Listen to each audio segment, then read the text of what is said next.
On n'a jamais autant parlé de prévention du cancer et on n'a jamais autant protégé ceux qui l'alimentent. On atteint un nombre historique de cas dans notre pays et vous choisissez en conscience d'ouvrir le robinet de la pollution. Ma question s'adresse au ministre de la Santé puisque pour les ministres de l'Agriculture ou de la Transition écologique, c'est cause perdue.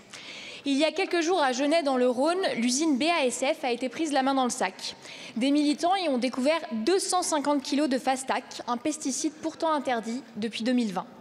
Pendant ce temps, dans 16 communes du Grand Est, l'eau du robinet est devenue impropre à la consommation pour cause de contamination massive au PFAS, des taux jusqu'à 27 fois la limite légale.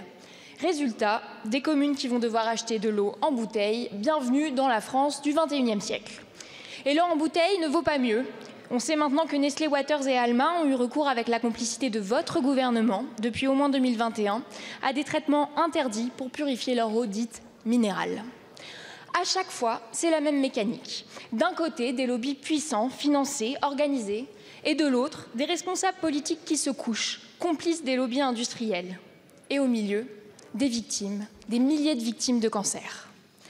Aujourd'hui, nouvelle étape dans la complicité organisée, le vote de la loi du plomb, qu'on devrait plutôt appeler la loi poison.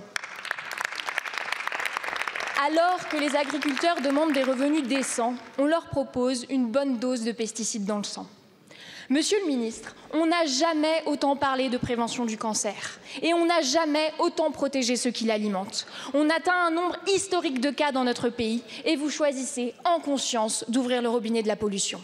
2200 nouveaux cas de cancer pédiatrique chaque année. On parle d'enfants. D'enfants qui n'ont jamais fumé, jamais bu, jamais travaillé dans une usine ou dans un champ. Ils ont juste grandi à l'ombre de vos renoncements. Mais pas d'inquiétude, comme nous l'a dit une de nos collègues en commission, on a de la compassion pour les victimes et même en octobre, on nous distribuera un ruban rose à l'Assemblée. Le cancer, chers collègues, ça n'est pas inévitable. Le cancer, c'est politique. Et les lois que nous votons ici à l'Assemblée, elles l'alimentent, elles l'engraissent.